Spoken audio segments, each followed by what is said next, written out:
Shalom, selamat berjumpa dalam Renungan Harian Toraja, edisi 26 Agustus 2025. Kita akan membaca dan merenungkan firman Tuhan. Mari kita meminta pertolongan Tuhan di dalam doa kita berdoa. Kami mengucap syukur kepadamu ya Tuhan untuk segala kasih dan penyertaan-Mu yang terus kami rasakan di tengah-tengah kehidupan kami.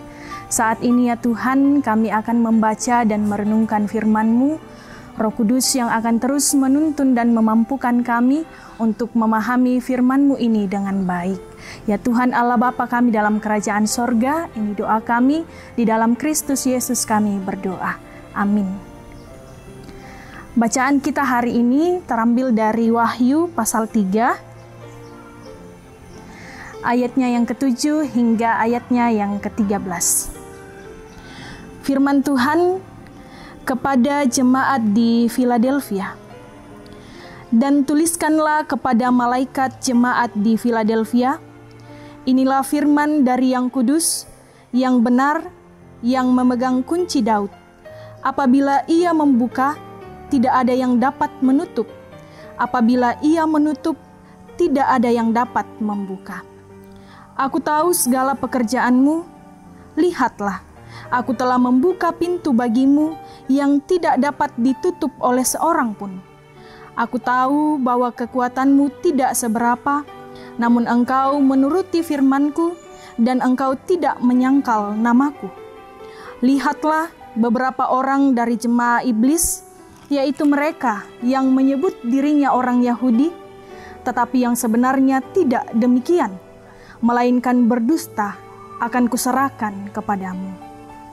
Sesungguhnya aku akan menyuruh mereka datang dan tersungkur di depan kakimu dan mengaku bahwa aku mengasihi engkau.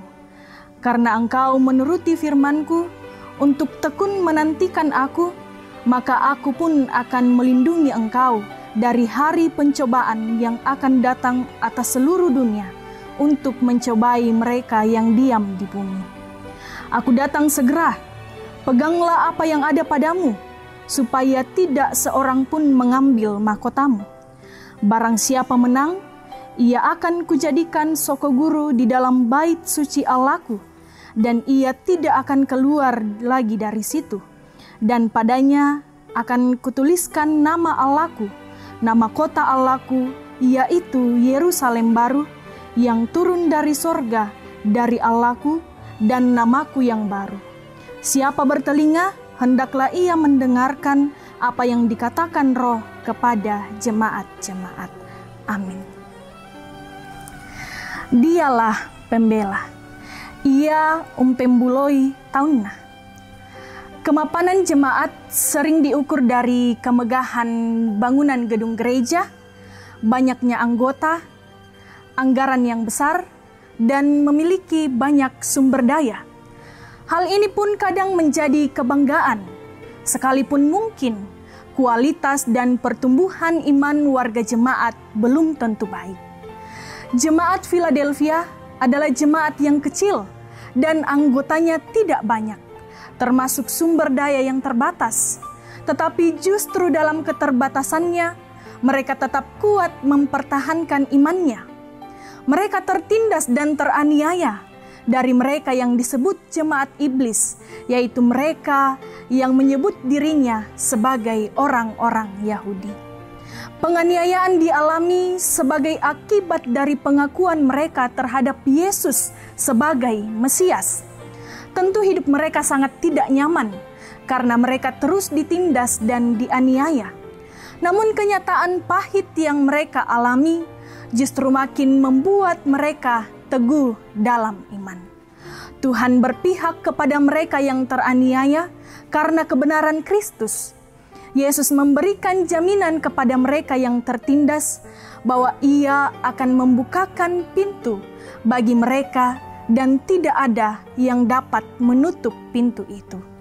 Tuhan Yesus akan membela dan melindunginya, dan bahkan musuh-musuhnya akan datang tersungkur di depan kakinya dan akan mengaku bahwa Yesuslah yang melindungi mereka. Yesus akan memberi mahkota kehidupan bagi mereka dan menyediakan tempat untuk mereka tinggal dengan tenang. Kenyamanan dan ketenangan sejati adalah jaminan dari Yesus bagi mereka yang setia menuruti firman-Nya. Kekayaan, jabatan, kemapanan duniawi adalah sia-sia.